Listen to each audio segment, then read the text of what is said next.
I do not do songs for the movie industry because I believe that a lot of the songs that are in the movie industry are misogynistic and they objectify women. So we almost converted that entire stadium into a recording studio. Got state-of-the-art recording equipment. Everybody in India, no matter what their political ideology, political leanings, skin color, geographic location, language they speak, every single person loves the national anthem. Hi guys, welcome to ZMediaIndia.com. My name is Simran Keswani, and as the entire nation is all set to celebrate Independence Day, there's a special surprise for everyone, which is the rendition of the national anthem. And today with us, we have the music composer behind this masterpiece. So please welcome the incredibly talented and three-time Grammy Award winner, Ricky Kedge. Thank you so much, sir, for being with us today. Thank you so much for having me. So, sir, how's the feeling like, first of all? It's amazing that I get to do the things that I love, and especially creating this new version of the national anthem. Last year I created the version with a 100-piece British symphony orchestra where I conducted them performing the national anthem. And this year I've built on that. Yes, and sir. we've gotten the most legendary musicians in India Right. who I've always dreamed to work with, and brought them together for this, and with 14,000 children. Right. So, sir, like you said, last year you made a remarkable version of this anthem, and this year you have, taken it to another level by getting 14,000 students and, of course, some legendary Indian musicians. So, I want to know that what was the motivation and inspiration behind it, and what really, pushed you or motivated you to take the anthem to another level?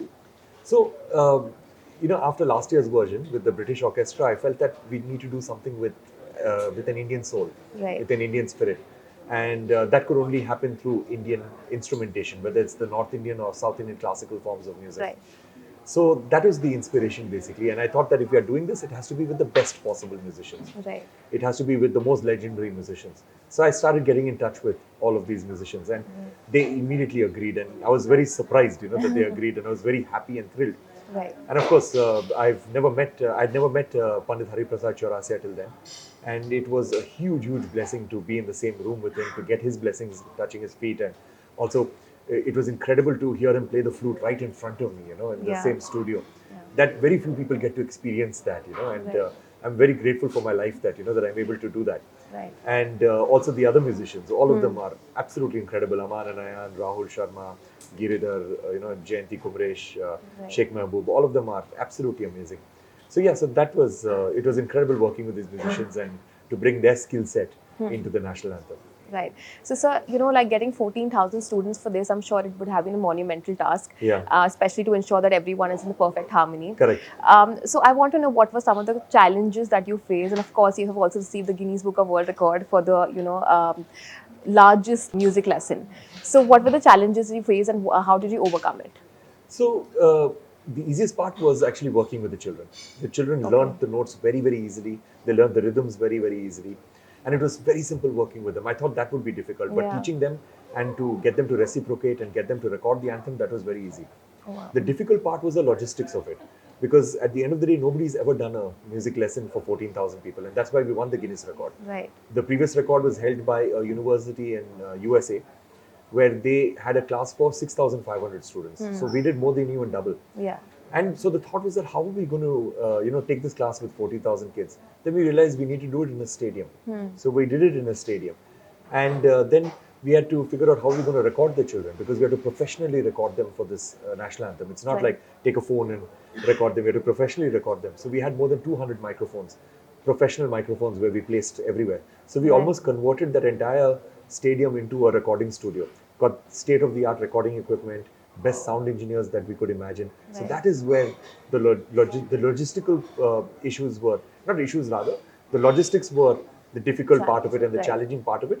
Not because they were difficult, but because nobody's ever done it before, so Yeah. we did not know how to do it. So we Right, had to right. figure out how to do it. All But the right. children were very good to work with. Okay. So, sir, we've also seen you reimagining and revisiting the national anthem time and again. So, what is the story behind it? Is there certain inspiration or motivation? Yeah, of course. So the national anthem, first of all, personally, it's the first piece of music that I ever learned how to play on a keyboard. And because, when I was a small kid, there was a keyboard lying down at home, and I just started hitting a couple of notes. Wow. And the national anthem has got a lot of repeating notes in the beginning. So while I was hitting the notes, suddenly I realized, wow, this sounds exactly like the national anthem. And then it took me about 2-3 days, I think, after that. That's when my parents tell me. After that, I learned how to play the whole national anthem after that, and I figured out how to play the notes myself because nobody in my family is a musician. Wow. And so it's the first piece of music that I ever learned. And also, the national anthem is a very zero controversy piece of music. Everybody in India, no matter what their political ideology, political leanings, skin color, geographic location, language they speak, every single person loves the national anthem. Right. And the minute you hear the first few notes of the national anthem, everybody immediately stand up automatically, out of respect for the national anthem. And also, they feel a renewed love for the country, a renewed sense of devotion and duty for the country. Right. So these are the things that are really important, and I believe it's a very, very powerful piece of music, and that's the reason why I love recreating the national anthem. So, sir, since you've been in this industry from such a long period of time, what is the kind of evolution that you've seen in the music industry? And do you think that now the classical music is getting its due appreciation in India? I don't believe that the classical music scene is getting enough appreciation in India, but it's getting more appreciation than what it was. Because in the past, we've always been told that, that classical music is boring music and classical music is old-fashioned. You should be listening to Bollywood music. You should be listening to more upbeat and pop music or Western music, English songs. Why are you listening to the boring classical music? So that is changing right now. Now people have found a renewed love for our own traditions and our own culture. People are feeling proud of, our musical forms. That has started only for the last few years. And I've seen even with my friends who have got children. In the past, they used to always say that, oh, we want to learn how to play the guitar, or we want to learn how to play the drums and things like that. Now I see that most of my friends' children, they want to learn how to play the sitar, they want to learn how to play the flute, they want to learn how to play the tabla. So that is changing right now. So I'm hoping that that changes quickly enough so that more and more people appreciate classical music. Right, sir. So, sir, when we talk about music, it's a form of expression, an artistic expression. I'm asking you this from the perspective of a music composer. That, when we talk about rap songs, they usually have, objectification and derogatory language. So, do you think that it is okay, or do you think it's sometimes out of the line in the name of artistic expression or artistic freedom? It's very difficult to say actually, because it depends upon what's the purpose of the song or why is it written. But I'm completely against any song that is misogynistic. And that's the reason why I do not do songs for the movie industry, because I believe that a lot of the songs that are in the movie industry are misogynistic and they objectify women and, and it's not very respectful, the songs. And these are songs that I will never ever, make. Right.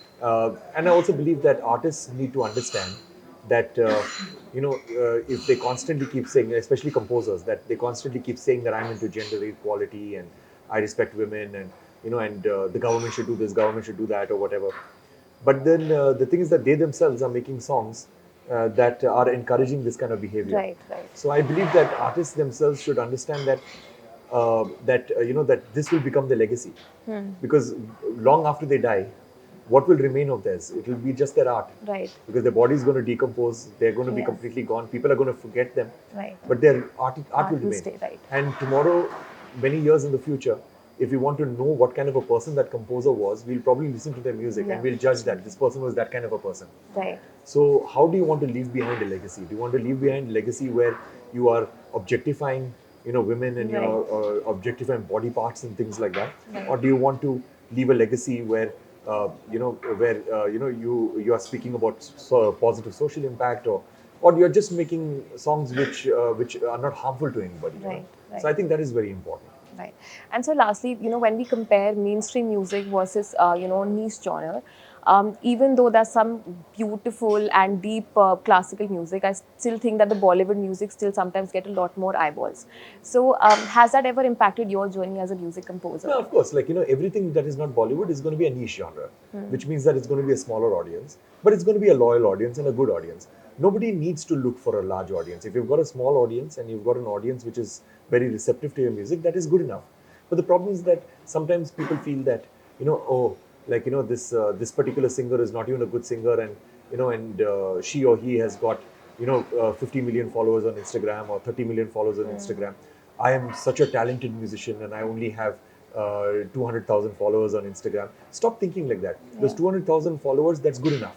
Cater to that audience and and make great music. See, since you brought up the idea of mainstream, now the thing is that there are the mainstream artists. The difference between a mainstream artist and a niche artist is that a mainstream artist makes music with a one-size-fits-all approach. That as many people should like my music as Yeah. possible. So I'm following current trends. Everybody of all ages should like my music. Everybody of all geographies should like my music, and my music should become a hit where millions of people listen to it. A niche person like me makes music that I like. Right. Now, I should not complain that why isn't everybody liking my music? Why isn't the mainstream people liking my music? Right. What I should be doing is that I should make music that I like. I should be very proud of that music. And then I have to struggle and find people who also like that kind of music. So I cannot And how do you complain. navigate that? That is a difficult process. That is always a constant struggle. You have to use social media, do concerts, reach out to people. So that is always a struggle. Right. But you're never going to find an audience which is as big as a mainstream audience. But you have to constantly find people who will like your music, because once they like your music, they will forever like your music. Right, And they'll right. constantly wait for you to come out with new music. Something new. Right. So before I let you go, can you tell us some upcoming project of yours? So right now I'm just concentrating on this. And Right. the upcoming project that I can say is that all of these artists who are part of this national anthem, whether it is Pandit Hariprasad Chaurasia or Rakesh Chaurasia, Aman Anayan and Jayanti Kumresh, all of them, I've gotten them to perform the whole national anthem. Okay. So the video that you see has got them playing small bits, Right. almost like a jugalbandi. But what I've done is that I've gotten all of them to play the whole national anthem. So in about a month's time, I'll be releasing individual versions with each of them. Oh, wow. So you'll be able to hear Pandit Hariprasad Chaurasia playing the full national anthem, Rahul Sharma playing the full national anthem. So that I'm looking forward to that. All right. Thank you so much for your time, sir. Can't wait to hear the new version of the anthem. I'm sure you'll make the whole India proud once again. Thank you Thank you so much. much. Thank you so much.